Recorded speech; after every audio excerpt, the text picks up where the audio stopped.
Hey guys, welcome back to The Last Zebra. I'm your host, Ugo Ezama. And today I have my lovely guest, Moriah Thompson. Thank you. Thanks for joining the show. You're welcome. How are you? Nervous. Don't be. Why are you nervous? Oh no, I don't know what's coming. First podcast? Yes. That's surprising, actually. Okay. Tell us a little bit about yourself. I actually have been thinking about this a lot about myself recently. I was just journaling. First time journaling? No, I journal, but it's been a while. Okay. To describe myself, I am a daughter. I'm a wife. I'm a mother. I am a poet. Oh. I am an African dancer. I was literally just listing the things I am, so it's all right. Was that in preparation for this? No, it was just journaling. I just was trying to take some time to think about it. Okay. All right. So I'm a garden lover. Mm-hmm. I don't know that I own the term gardener because I don't know, but I love to be in the garden. It implies some kind of professionalism that you're not willing to accept. Or regularity. Consistency? Yes. Okay. That's fair. I don't always have the luxury. Let me think. Lactation Consultant. Nurturer, to use one of the words you used the other day. I was thinking about you when I said that, when I thought about that. Mm-hmm. That's nice. I think, and I'm a runner. Y'all do run. I like to run. I do. Wow. And you're from here. You're from New Orleans. Yes. Born and raised? Yes. Wow. And you are a registered nurse? Yes. How long have you been a nurse for? Since 2011. Wow. Over a decade. Almost 2 decades. No, more than, am I saying that right? Yeah, just over a decade. Yeah. Yeah. How's that been? All over the place. So when I first graduated, I then married my husband, Kevin. Shout out to Kevin. Woo-woo. And because he's an active duty Marine, that meant we moved to Japan. Hoorah. Within months of my graduating. And here's me let me see how many positions, which one I want to take overseas. I'll just pull up the little available jobs. And there was literally 0. And I was like, I must have the wrong webpage. It's old. It's Okinawa, right? Or something. No, there were 0 job postings For an hour for an RN in Okinawa at the time. And I called where I was thinking I need to call some. How do you call Japan? And so I was like, I guess I'll send an email. And I sent an email and they were like, yes, that's right. We have no positions. I was like, what? I remember thinking when I knew I was going to marry him, as a nurse, okay, if I got to move everywhere, everybody needs a nurse. Yeah, that's how I feel about nursing too. I feel like it translates everywhere. It does. And there were nurses, but it's a naval hospital. And so it's primarily staffed by naval nurses. Officers, okay. And there's a limited amount of contract and government positions, and it gets political. But basically, you have to volunteer overseas to know someone for when a job opens, and then you slide in like that. Wow. So I really didn't work as an actual nurse in Okinawa. The first 6 months I volunteered here and there. We had Kai already. Mm-hmm. So when we got there, it meant putting her in preschool so that I could volunteer, which on a newlyweds young budget was not very, it wasn't something we could really sustain. And then I was like, I'm volunteering and paying for preschool on an island in Japan. No, y'all, if you need a nurse, holla at your girl. I'm going to go find some beaches or something. So I pulled Kai out of preschool and we just hung out. Oh, wow. So how long did you volunteer for? 6 months. Still a long time. It was good. I didn't work full-time hours by any means. So I was like, if I'm volunteering. How long were you guys in Okinawa? 2.5 years. Wow. So then after I had Corey, our second daughter. Was Corey born in Japan? Yeah. I did not know that. Yeah, she was born there. That's which amazing. which is cool because, for obvious reasons. But her birth certificate, birth certificates here are they get so raggedy looking. It's just a piece of paper. You would think it would be a I don't know, more fast. Hers has like this seal. It's like iridescent and like a whole, but you had to like, it was a whole thing to get her birth certificate. Anyway. That's awesome. So when I was pregnant with her, one of the naval, I guess the director of nursing at the Naval Hospital recognized that there was lots of spouses who were nurses who were trying to get in. And they did this program where they were like, oh, we're going to create positions that aren't really clinical, but that put you in that space so that you get to know people without having to volunteer. So I was like I don't even know what you're really, like a secretary nurse to the nurse on a maternal child infant floor, which is interesting because I kind of ended up back there. But it was cool because I got to know my midwife who would have delivered KJ if he held on later on, years later. Yeah. So the beginning of my nursing career was it was like a little rocky. And then from there, I've done like lots of just different random things, whatever worked for the family. Wow. And so what was the longest stint as a nurse that you did? Like doing the same thing? Yeah. Probably. So now, well, the longest I did anything was college health. I worked at UGA at the health center. And that wasn't really something I wanted to do, but it worked out. And I did that probably the longest. Now competing with what I'm doing now for the longest, which although I just technically changed roles, I'm at the same place. And what do you do now? I'm a lactation consultant. You see how she just lit up? I did. Passion? Oh, yeah. What I wrote when I was journaling and I was writing all these things that I am, next to lactation consultant, next to each thing I put what I feel, like as that part of me. And I put purpose. Wow. And I do feel purpose when I do that. How long have you wanted to be a lactation consultant? I think in the front of my brain since like 2014, 15-ish. So about 4 years after you became a nurse. Mm-hmm. Why lactation consultant? Why teaching mothers how to nurse? At least that's the way I think of a lactation consultant. Yeah. I don't know if that's reductive, but no. Why I that? mean, I think it kind of ties into some of my other parts of myself as a nurturer and as a nurse. Like what I like about being a nurse and a nurturer is seeing what a person needs or anticipating needs and then being able to kind of meet them where they are and kind of help them to get to where they need to be. And having personal experiences with breastfeeding and just knowing, I mean, there's so much to it and there's so much around it and there's so much pressure that we put on ourselves. I mean, there's just so much to it. And you go into it.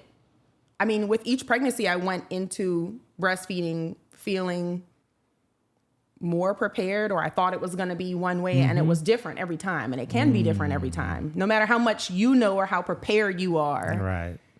I don't know.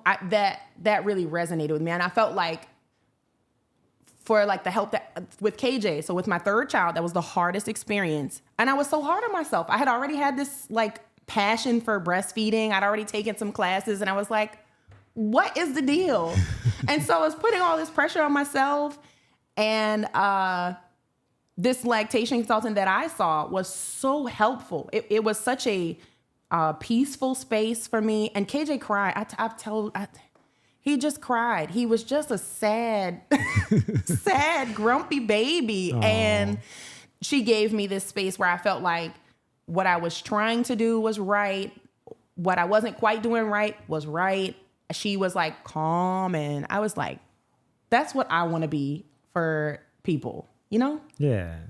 That sense of, because you feel like something is off between you and baby. I imagine when something like that is going on, and that person kind of amends that sense of not belonging with your child. Yeah. Is that what it is? I think so. And like I said, you go into it with all these expectations. So you go into like pregnancy, you have, however many months, like I'm not going to say everyone knows they have the full 10 months, but you have so many months to prepare what you think it's going to be like. Right. No matter how you feel open you still are setting expectations. And so if by any means you don't meet your expectation, it can just be such a loss. Even if you have a totally healthy baby, you have plans for a water birth, you end up with a C-section, that's such a loss. And you're exhausted, and now you're post-operative, and now you gotta like feed this baby, and you're up on it. There's so many things that you stack on right after this event. And so I guess I like the idea of just being like a calming, reassuring presence. And maybe I can just show you one thing that kind of makes things easier. You know, I'm not trying to change what you're doing. And I just try to reassure too, like, you're okay. Yeah, it's all right. It might not look like what you wanted, but it's still okay. That's pretty cool. Cool. Let's go back. How did you become a nurse? Well, we know how you become a nurse, but why did you become a nurse? How did you go from, you know, let's say you were 12, 13, 14, you say, you know what? That's what I want. That's what I want to do. I want to be a nurse. How did that happen? I love this story. I thought I wanted to be a doctor. Oh yeah. You'd have made a fine doctor, by the way. I don't think so. I'm a peep. I gotta be in the mix. The role. So, okay. I thought I wanted to be a doctor. I also thought I wanted to be a pediatrician. My grandmother had open heart surgery, and we went to the hospital to visit her. And it's crazy because in my nursing career, I worked on a cardiac floor. Okay. So I came back around to that, and it was interesting because I was thinking back to what I saw as a child. I can't remember what it was, but I remember my grandmother was one of those people who she was going to be a compliant patient. She was going to do whatever she wanted to please the doctor. I'm a good patient, you know. So she's sitting there in her bed. She was 80, by the way, when she had it. Wow. Yeah. Which again, like now medically, I'm like, wow. But she lived another 10 years, so she was a good candidate. Anyway, when we were there, the doctor came in to check on her. And so she's like, okay. She's sitting up with her little heart pillow. And the doctor's like, how you doing? And she's like, I'm doing very well. I'm not having a lot of pain. You know, she's just like ready to present, and he's not made any eye contact. Oh. This is not a shot to all doctors by any means. Fair. But no eye contact. He like wrote a little something on the paper. He was like, all right. What I think he was doing was taking out like one of her drains, which I know is something that we generally do post-operatively, depending on the day. And he's like, all right, I need to do such and such. We kind of move to the sides. He didn't really wait till we all moved to the sides. He kind of just pulled the drain. She was obviously surprised, like kind of, you know. Taken aback. Yeah. And I remember this from my, 12 or whatever year old self I was, but I'm kind of like putting the pieces together now with anyway. And then he was like gone. And this little short white New Orleans nurse came in. I got you, baby. Dude, you know, whatever. He did something, and she was still kind of like getting it together. And I was like, oh, that's what I want to be. I don't want to be what that was, just whatever that was. Truly. Yeah. I don't know if I put much more thought into like contemplating. It was just like, no, that's that one. Yeah, that's what I want to do. Wow. And the more I was like around, I guess I saw the roles slightly different, like at the bedside, you know, which kind of fits in with me as a person as well. So. And you said you did not want to be a doctor. Was that experience the reason you didn't want to be a doctor? And then specifically, you mentioned pediatrician. Why now you're looking back and you're like, oh man, that's okay. not for me. It's not funny. It really isn't funny. So, not a doctor. I think part of it too was the school. I was like, yeah, I don't know that I wanted that bad to be doing all of those years of school. I just don't think. And like when I look at the roles and I just was like, no, I think that's what I want to do. But I don't think I had a specific like specialty at the time. Right. Other than pediatrics as a doctor. I knew I liked kids. And I think that speaks to me as a mother. Okay. Nurturer. All right. In nursing school, when we did our pediatric rounds, we went to a unit where there was a young girl who was just like chronically there. I had already had Kaya, and I couldn't, they were like, oh, the parents are young. She gets her PICC line infected a lot. It was just like, I know I could be here providing something for this child, but at the end of the day, the child goes back to those parents. Like, I think it breaks my heart. It almost makes me like physically ill. Like, it makes me feel a little nauseous to see a child in a situation that I can change for in this small setting, but not for like the whole. I couldn't handle it. I was like, oh no, I can't do that. Wow. I can see how that could be transformative, especially for someone that, you know, you take pride in being able to have meaningful influence or have a meaningful impact on someone's life. That's interesting. Wow. And you guys were here when did y'all get back permanently to New Orleans? To New Orleans. July 2021. July 2021. Before that, you were in Georgia. No, before that we were in North Carolina. All of the traveling was because of Kevin's military posting. Yes. And where he had to be. Yes.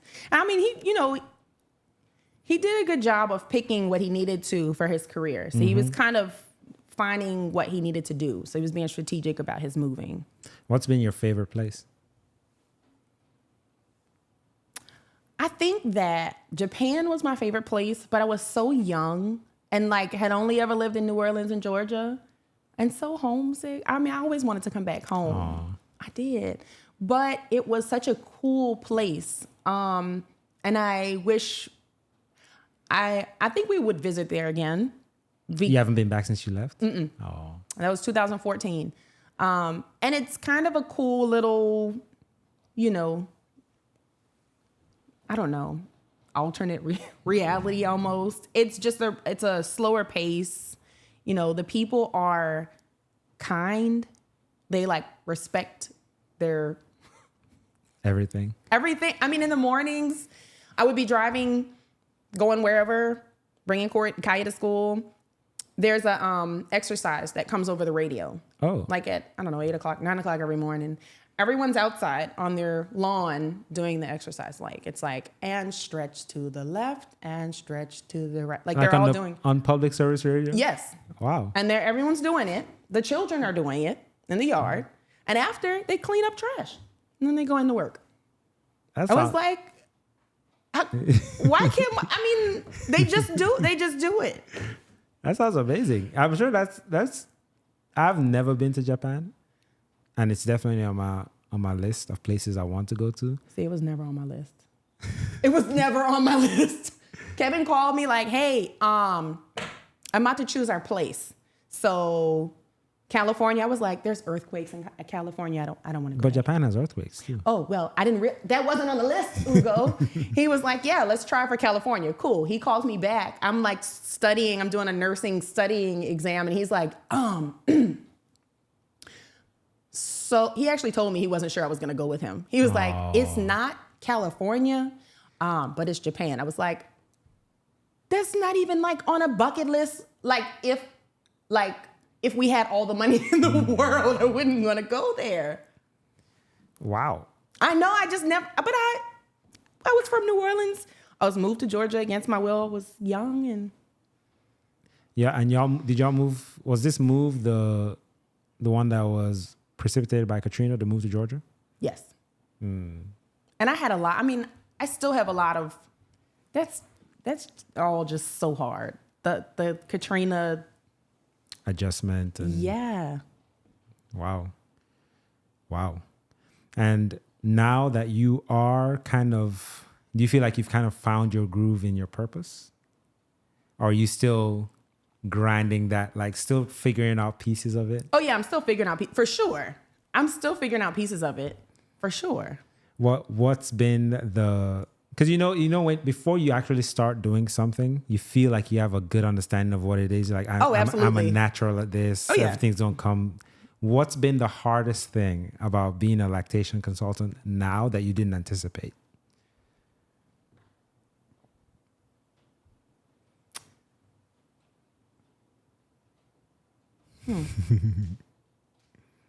Well, there's just so much to it because it's not just a mom and her anatomy. it's a mom and her anatomy and like her history and current diagnosis, past diagnosis, medications. Then there's the whole baby as well. And not even just the baby's anatomy or like oral anatomy, but like birth trauma and like baby organization, you know, initially when they're first born. And then there's the whole like, I got my answer. It's the community. Community? The people who surround the mom and the baby. That's the hardest part. How so? You can't be having on that titty. Because I'm not keeping no titty baby. And I'm like, wait, what? Excuse me. The titty is very nutritious for the baby. You know, like. Wait, so people are not encouraging they're discouraging breastfeeding? We're going about and somebody walks in, like a sister or a cousin. No way. Oh, yes. Or even like the mom, I want to try. And because I'm so passionate, I'm like showing her everything. And this is how you hand express. And you show them and they're like, never mind. And you're like, you're done with breastfeeding. Like, how often does that happen? Any part of that situation on every day, multiple times a day. Right? No way. Oh, yeah. That has to do with our patient population. And that's why I'm still way in the beginning of like my craft. So in my dream, I got to get to the clinics. I got to get to the prenatal. I was just about to ask you about that because when we, and I didn't mean to interrupt you, when we had Bijou, because we had breastfeeding issues with Bijou. I know. My daughter. The first time we ever met a lactation consultant was after the fact, right after we had the baby. And now hearing you talk, seeing how, well, I don't know how common it is that mothers have issues with breastfeeding, but I also wasn't aware that there were social factors that deterred breastfeeding that is that rampant. Yeah.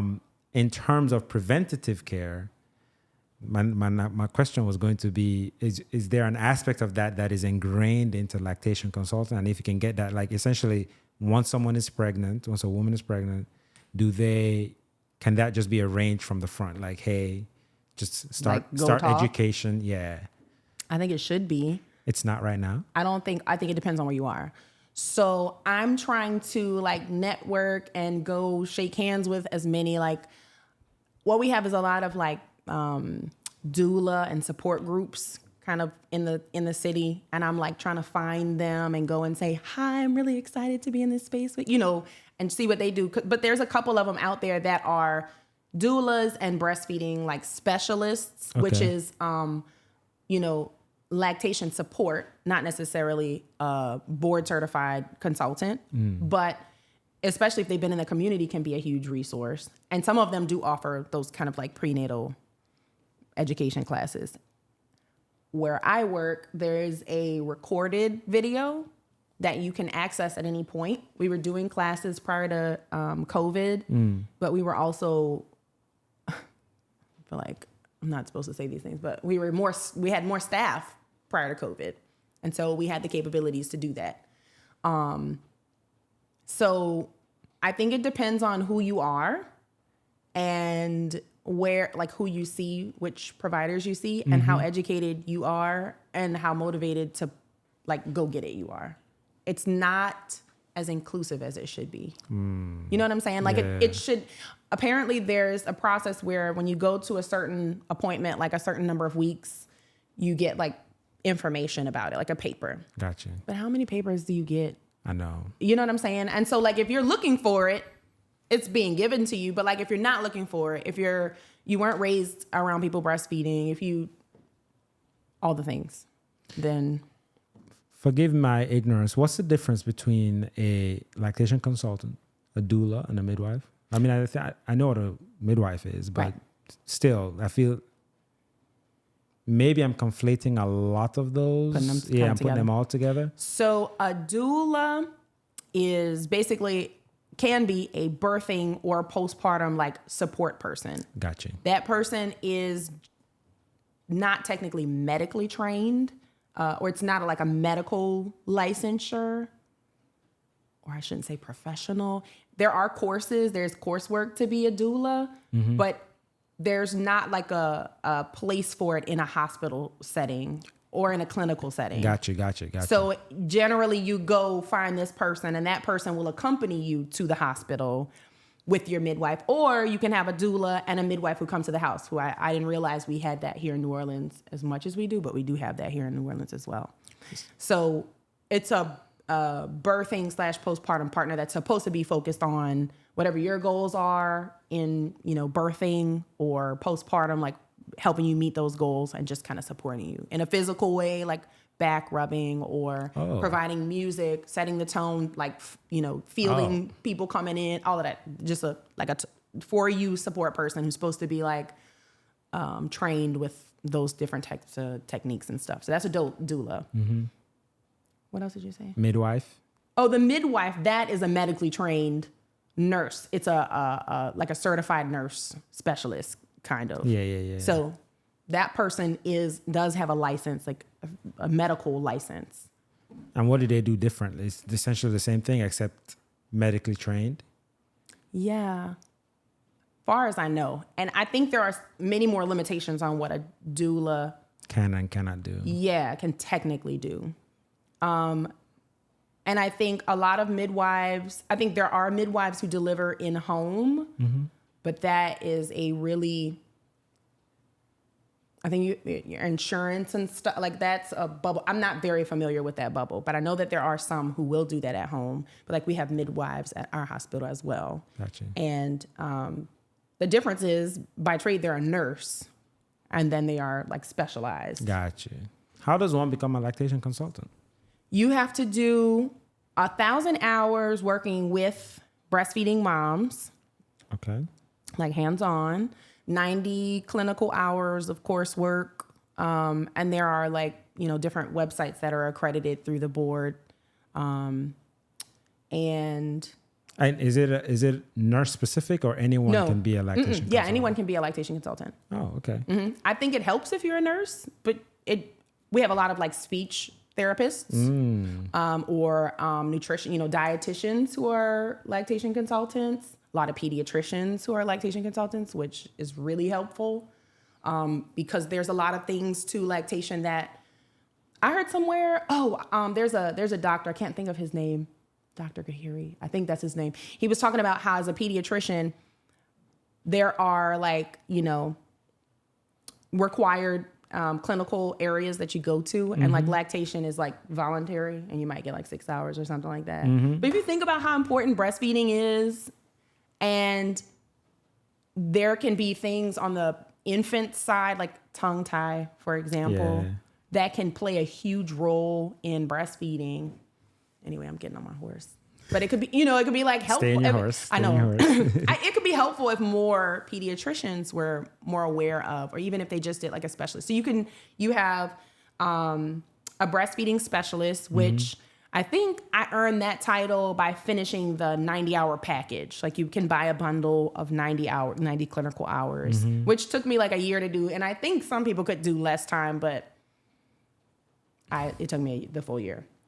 And I think you can become a breastfeeding specialist. There's also a program called a lactation counselor where you do like an intense couple of in-person days, I think. I didn't go that route, so I'm not super familiar.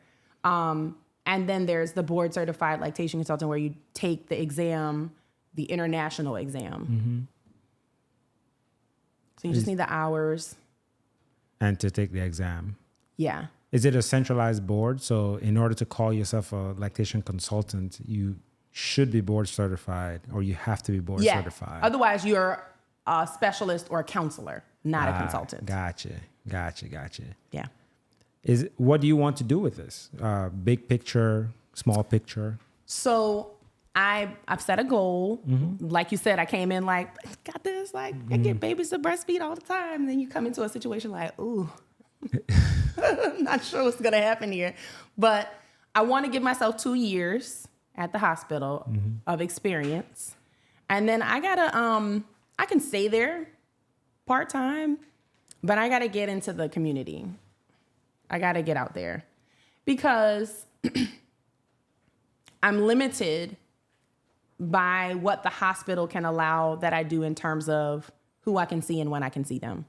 I could only work so many hours, but so then I just have to go home at some point during the day. Right. But ideally, I work with families, not at a place with certain hours. So if I take you as my client, then you have, access to me for, so many hours or whatever. We talk before you deliver, we talk afterwards. And outside of the hospital setting, where in the hospital, you've got the lab techs, the nurse techs, the residents, the actual doctors, the nurse, in and out. Like, there's so much. They're taking vital signs. They're drawing labs. The baby's crying. People are visiting.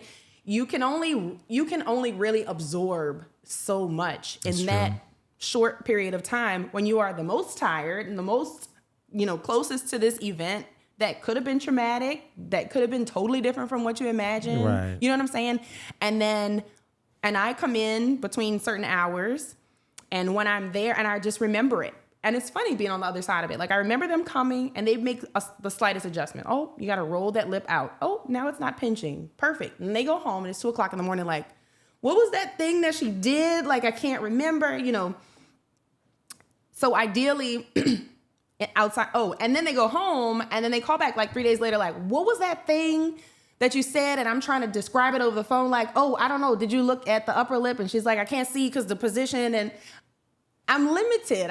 I want you to come back, but I have 20 patients today. So I can't see you today. But that's a whole day where, maybe you're having pain or you're unsure of your baby's eating enough. And that's, as an educated person, knowing that the baby's getting enough, that was my biggest thing, even with my third. So I'm rambling. I want to get into the community. I want to have patients that I take who have more access to me on a longer term, because you need that going through the first 48 hours. But I want to be a massage therapist. Huh? I know, right? Because wouldn't it be tight? In conjunction? Yes. Okay. So I want to be like, I want to study like muscles and stuff. Okay. So if you come to me, I don't know, my baby, like my nipples are bleeding. I'm tired. That's what it's like. I mean, you saw, right? Okay. And we get the baby nursing, and you have like a little neck, a little something massage, like you leave in peace. That's what I want to. That's what I want to do. Very nice. Yes. What's your typical day-to-day right now? Like, what's your standard? You wake up in the morning, you go, you do your mom stuff in the morning, you go to work, and you come back, do your mom stuff in the evening, mom-wife stuff in the evening. What's your typical day like as a lactation consultant? It's a lot. Wake up, peel KJ off of me, make cheesy grits for him and Corey, sometimes throw a bagel in the oven for Kev, some raisin bread for me, encourage Kaya to eat anything, and let's go. Everybody gets dressed. We get in the car. I drop the big girls off at their school. I come to work. We basically have to give report to ourselves because no one's there overnight. So we go in, we look at the patients. Okay, who's where? Any new NICU babies? Anybody delivered overnight? And then what have they been doing overnight? So are they breastfeeding? Are they mostly formula feeding? Have we seen them? Have we not seen them? Go through, see how many times the infant had wet and dirty diapers, look at their bilirubin levels, just see where they're at, like get a clinical picture, organize the day. If it's me and another consultant, split the patient load, do some administrative stuff. We have a warm line so anybody can call and ask questions if you have our phone number. So check anybody that even if you hadn't seen them before. So it's like a hotline for yeah, them? I guess technically you could. Okay.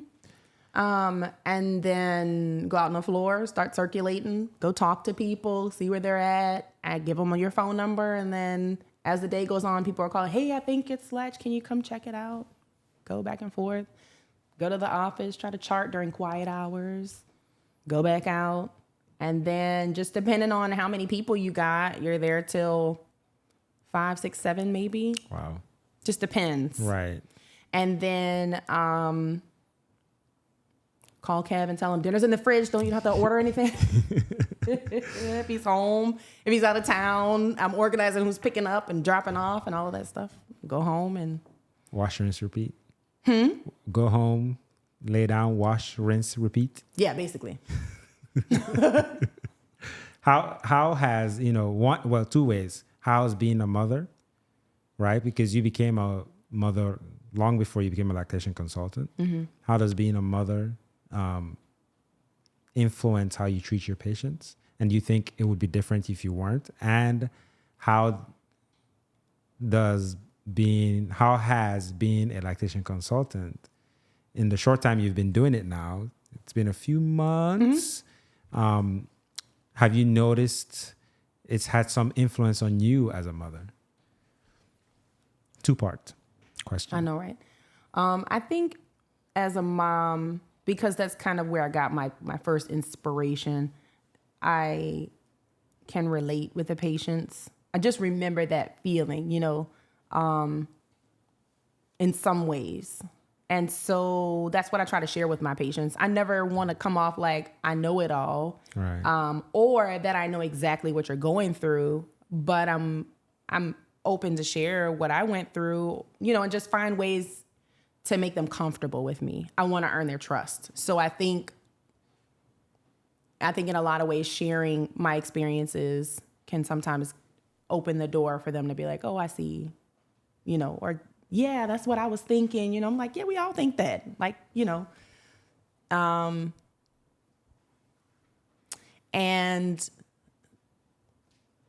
conversely, and to be fair, your kids are a little older, right? So, except KJ, your youngest. Mm-hmm. How I'm wondering if seeing different mothers in that state, which I imagine is probably a vulnerable state, how that has impacted you as a mother yourself, and how that applies on how you see your children. Or I'm just curious if that exposure to motherhood in that sense has had some sort of impact on you as you are a mother yourself. I guess in some ways it makes me grateful for the experiences that I did have, because I see a lot of people, or I even talk to people who we may have even seen them in the hospital. And when we do a follow-up phone call, which we'll often do, they'll say, oh, I couldn't figure it out. So I just, I let it go. I really wanted to, but I'm just not going to do it. Which, if that's true, if they're truly okay with that, I'm truly okay with that. But if that's something that, I meet so many people who are like, I really wish I breastfed. Their babies could be like out of the house. People are like, I just didn't know. Nobody told me. I didn't know, So I guess in that sense, I think about it like I'm pretty fortunate. And it was my community. It was my mom. I didn't, with Kaya, I didn't have a lactation consultant. With Corey, I didn't have a lactation consultant.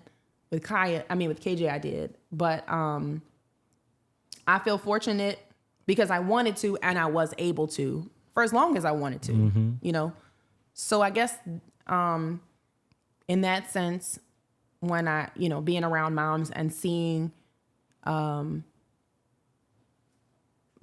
influences, their factors, and how things kind of go and change, I guess I'm just grateful for my experiences. Even though they were hard and different, it makes me more grateful, I think. You mentioned that there are quite often on your day, on any given day, there are people that just don't want to breastfeed. Oh, yeah. And in that small window that you have to educate, and that opportunity to educate, do you have I'm sure everybody's different in how they take and receive information, but do you have a certain way about trying to educate mothers? And have you been successful in getting a mother that was, previously like, nah, I'm not doing it, to be like, yeah, I'm so glad I spoke to you. Everything you that I now know. Yeah. I want to breastfeed. Honestly, no, I don't think so because. Wow. Because of all the things. I don't want to be another person telling you what you should do in that situation. Wow. Yeah. I mean, and they don't know me. I have had moms who had doubts or who were like, I don't know, I don't think this is working, but they wanted to. And so I say, just trust me. It was nice because, so sometimes I work like 4 days in a row, which sometimes gets old, but it's also sometimes nice because you catch like a fresh C-section. So I catch them on day 0 and then discharge them on day 4, right? So I see them literally every day. Yeah. And I saw this one girl who, did she have surgery? She had something. Oh, she had a pituitary adenoma, which meant that she had prolactinemia, which meant that she should have like this abundant supply of milk. Right. Okay. But she had been taking a medicine prior to pregnancy that would kind of like turn that off or have the opposite effect. Right. And she had a C-section, which is something that sometimes delays the onset of milk. For various reasons. Like the baby is not born and placed on your chest immediately. And they talk about the first hour nursing is very important for the baby. And the medicines make the baby more sleepy. And the baby usually has more fluid volume and they seem to lose more weight. But it's probably because the mom was on all of these fluids for so many hours. So then they start to lose weight. So then moms get worried and they start to give formula because so there's all of these things, right? And spouse was so entertaining. Anyway, he was very supportive, but she was like, I just don't see anything. And so I'm like, yes, that's normal. Some moms, the colostrum comes out, very few. And I always say something like, not me, that I was never fortunate, because I wasn't. Right. And I say it could be anywhere from day 2 to day 5. Wow. Depending on what you got going on. She'd happen to have like preeclampsia as well, which is another thing that will onset milk. Delayed onset. Yes. And I tell them all of these things because I want to set their expectation. Like I'm meeting you where you're at. Like, no, you may not be just having milk everywhere. And that's normal. But let me tell you what you should do. Let the baby go to the breast and talk to them about those things and try to, because there's so much to it, try not to overwhelm them, but kind of keep it simple on a day by day. Like the first day, look, you're tired and baby's tired. As much as you want, let the baby go to the breast. Don't let it hurt. Call me if it's pinching. But this is an orientation day. This is a transitional day. And this is what gets your hormones started, all of that stuff. And then the next day we're there. And she's like, I'm just still not seeing anything. And I'm like, girl, let me tell you, it's coming. Bring the baby to the breast. And we get the baby on the breast. And I think her baby was fussy too. And so we just had to, it was just like a lot of things. And I kept reassuring her. I said, what day are we at? And she's like, day 1. Okay. So are we late? No. Okay. Day 4, she's getting discharged. I walked in and she was like, my milk is in. And she was like, I want to hug you. She gave me a hug. And so, I think it could be one of those things where like, she could have easily been like, this isn't working. Right. You know what I'm saying? Right. And I'm not saying it was me particularly, but like. That felt good. Yeah, it felt good. One of the nurses walked in. She said, oh, are you discharging her? I said, yes. And she said, well, I know you long-winded. I'll come back. So I look, we have a playful interaction, right? Yeah. She was my preceptor as a nurse. I turned to the patient. I said, she say long-winded. I say, informational. What you say? She turned to the nurse. She said, I'm not going to lie. She been my girl these last 4 days. I was like, that's right. So anyway, it's not about persuading somebody. If you have interests, I'm happy to talk about it. Right. And there's been times like that where people are like, I want to, but I just don't know. And I'm able to kind of coach them and give them the reassurance without pushing, But I don't want to be someone else telling you what to do. That's not my job. That's a refreshing take from a provider for sure. How do you navigate that though? So how do you, when you walk in, right, and you're trying to, and you're trying to figure out where you stand, right? Yeah. And if you stand on the, nah, I'm not doing that part, how do you like navigate away from that? You just say, all right, cool. All right. I basically I say, well, congratulations. If you have questions or say, depending on what's going on, like if it's a lot going on, well, congratulations. If you have any questions, call me. Done. Easy. Because there's 100 million other patients who can talk to me for 12 hours. I don't need to sit here and try to persuade you, but you'll have the people who are like, well, I mean, I wanted to formula feed, but like, that's the ones who they're open. You see what I'm saying? Yeah, so then I will talk. Is it bringing a baby to the breast? Are you uncomfortable with a baby at the breast? You're not the only one. That makes sense. That's kind of weird. Right. And then when they're like, oh, well then like, what could I do? Oh, well you can pump or, what, like, and then we talk to them and someone will like, okay, well I'll do that. Like, so if there's a window, if there's someone who shows me that like, well, maybe I have a question and I'll answer it, and I'm like, and you don't have to make up your mind in front of me. Right, My number's right there on the board. Call me. Be happy to see you. What's been, you mentioned the story you just told, but what's been your proudest moment as a lactation consultant? What's been you probably already know what it is off the top of your head, but you don't? What's been your proudest moment? You're like, man, I am really, really happy that I'm here today with this patient. I don't know, Ugo, there's several of those. That's fine. Like, I mean. Anyone. No pressure. America's watching. And by America, I mean our friends and family. Right.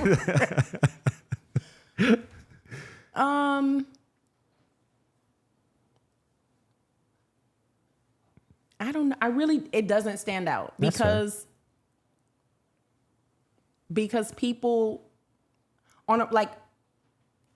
looking from the outside looking in, and I come in and they're like, I think this latch is good. And I say, oh, it's slightly shallow. I'm going to do this and pull them in. They're like, oh, that feels so much better. Thank you so much. That gives me just as much delight as the girl saying like, she been my girl, that kind of thing. Because I mean, for all the reasons, like, so, I mean, it's the little things for me. It really is. I love that. I enjoy the interaction. I even enjoy, like, when people are like, ugh. And I'm pretty relaxed with the patients when I can tell it's appropriate, And so I may say something like, well, it's not pee, or, I mean, I just respond kind of like, yeah. I said, well, you don't have to drink it or, whatever. Right, I can. Right. And so then I even enjoy those interaction. I like the space. It sounds like your personality really shines through in that kind of setting. My coworkers might say so, but I think about that. I kind of turn on there because it makes me happy. I like the setting. I like that when I open the door, people are like, ooh, lactation. Yes, come in. Like most people are looking for one way or another, even like, oh, I needed something, whatever. My milk is coming in. I don't want it. Whatever it is, you're looking for me to help you. And that's what I'm there for. So I enjoy that. I love that. So I think if there's anything that I've learned is that if it hurts, that means you're not doing it right. That means something isn't working. Not you're not doing it right. I know. I knew that would trigger a response from me. Okay, good. Then I responded correctly. So if it hurts, that means something is. Like we need to just take a closer look. Initial latch pain, that's normal. Most people aren't used to somebody feeding off of them. So, and you have like lots of hormones and nerves and everything going on. So the initial latch on, sometimes people are like, whoa. And if it slowly subsides. Okay. All right. That's good. And it's also about like the way the infant like latches on and kind of gets deep. When it's a nice deep latch, it will be a nice tug. It shouldn't be a sharp pain. And I remember people telling me that. I'm like, no, I'm talking about it always hurts. But it doesn't. That was just me. And so that now I'm on the other side of it. So it could be tongue tie, it could be lip tie, it could be, there's lots to it. But yeah, like an adjustment. The lips could be rolled in, or it's just like right on the tip, or positionally like the baby's body is faced away from the nipple and they're trying to like, all those things. For my daughter, we had to do speech therapy. Right. Because she had, I guess, tight muscles. It was buccal ties, right? Cheek? Was it cheek? Yeah, cheek? something with her cheek. So, and that is so rare. So we had to like massage her cheek a bunch. We'd like wear a glove and like, you know, and like open up her mouth a little bit and like massage her mouth. So that there's so many people in medicine that you don't really think about, right? And definitely lactation consult was one I never, ever, ever, ever thought about, obviously. Sure. And pediatric speech therapy. Yeah. And so, we had an excellent lactation consultant. We had an excellent pediatric speech. I hope she's doing fine. She was really, really, really well. She did so well with Bijou. Good. And Benet, my wife, she would swear by that experience. I mean, it really was transformative. In this, it was a point of distress for her. First child, she was worried about, you know. And it was very distressing. I know it was really distressing for her. And to have that relief in pain and emotionally, that was truly something I'm forever thankful for. And so I think when I was thinking about, you know, getting you on here, a part of that was because I know of that experience. And I was curious to see how much of that is replicated across, and especially from a father's perspective, from a dad perspective, from a partner perspective, you don't experience that. You only experience kind of the after effects of when that doesn't go right, or even when it goes right. It's, you know, it's really, really cool to be a part of that as well. Yeah, so I'm really thankful, really, really thankful. I'm gonna message my speech pathologist. Yeah, you should. I'm gonna tell Benet to message her. You should. And tell her that we're really thankful. So the future entails some community work. Yeah. Is that a clinic? Well, if you're going to be doing massages, it's going to be a clinic or something, right? Well, or are you going home? Are you doing home service? I think I would be in homes because that's the most convenient. Yeah. You know, you think about like, okay, you're telling the person,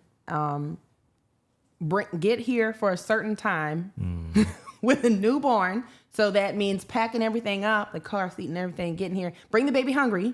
Like, so the baby's screaming in the car. I mean, and that's ideally how it works, so that the baby latches. But I think you could skip the whole commute and packing up, and that makes it a little bit better of an experience. So ideally, I go into the home and I have my little bag of tools and things that I can bring with me and just meet people where they're at. That's awesome. That's awesome.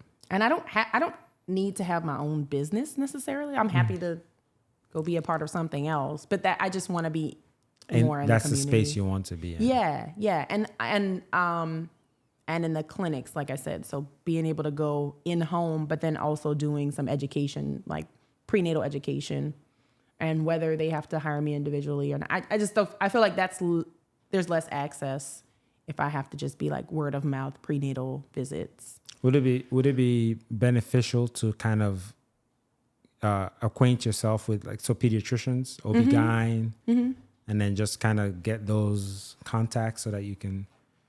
For sure. Which that helps, having been postpartum for the years before, is getting to know like some of the residents that have been coming through. They get to know you as a nurse because you're always calling them. And we've had a couple who have like gone into private practice in my time. And so she's like, "You're going to come be my lactation consultant?" I'm like, "But for real though, let me get some more skills." And yes, I would love to.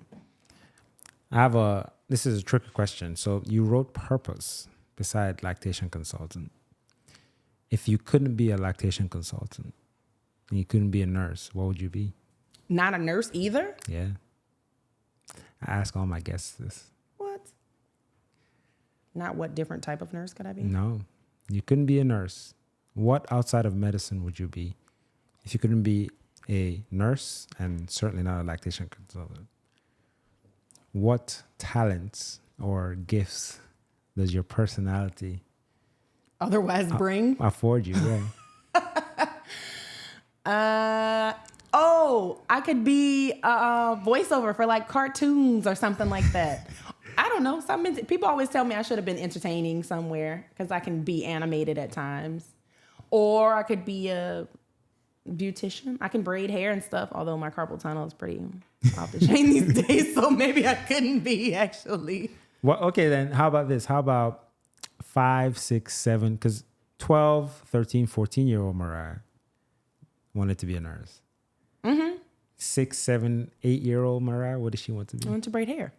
Because that's all I did. Do you still do that now? Before your carpal tunnel Unfortunately, yeah, I do. I mean, I still with the kids. Oh yeah. I mean, I can, and I don't mind it. It kind of got played out when my child came out with so much hair. All the children with all the hair. Yeah, they do have a lot of hair. But I used to like doing different styles and stuff. I don't know that I could do that all day though. Would you incorporate that into your lactation business? You could do massage and hair? No. What? Get you an assistant that does the hair at least. Hey, maybe I could be into like gardening or something outside.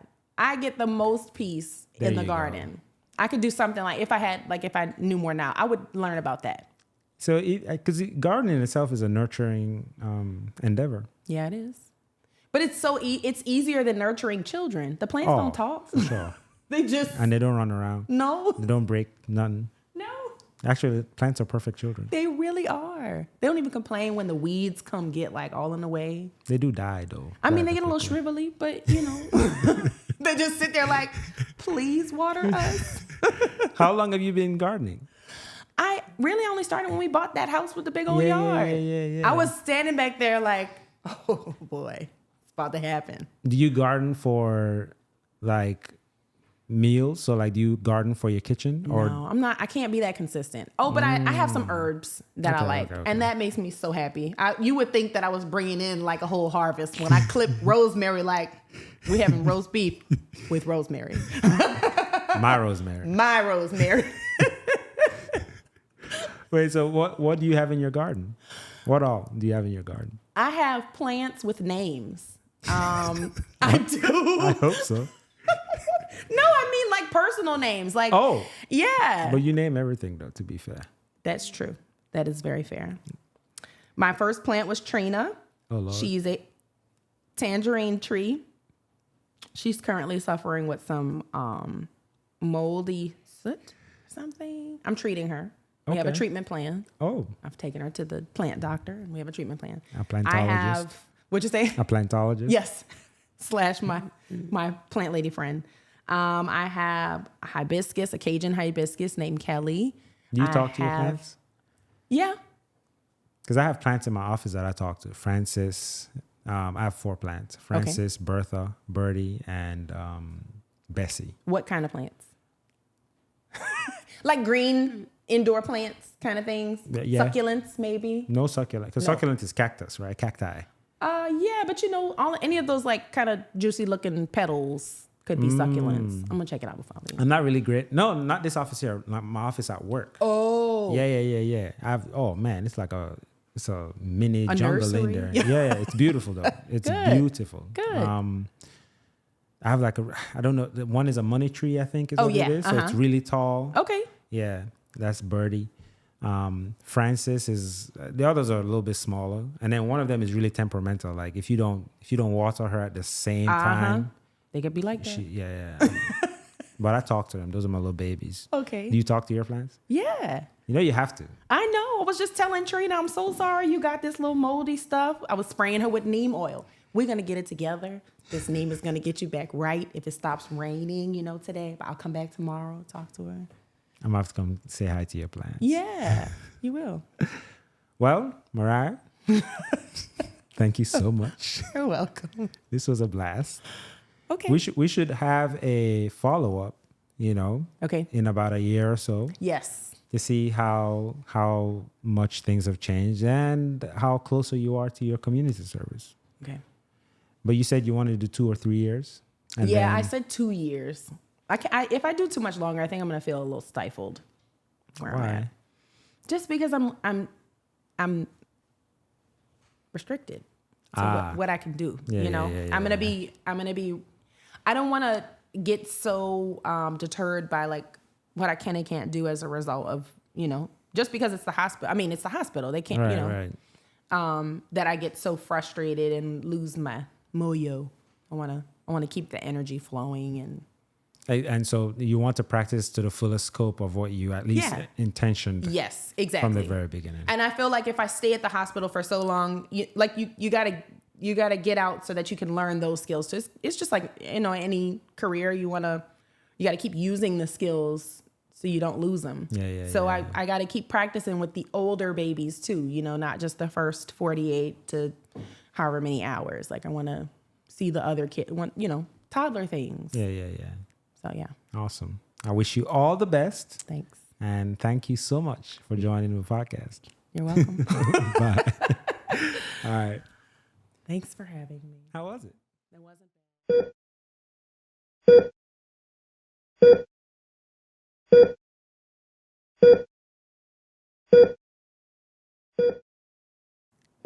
Hey guys, thank you so much for watching this episode of The Last Zebra. We have new episodes available on all of your streaming platforms for podcasts on Monday mornings, and the videos are available on Tuesday mornings on YouTube. Please like, comment, subscribe, and follow. And if this is your first time joining us, please feel free to take a look at all of our previous episodes. And I'm looking forward to catching you guys on the new ones.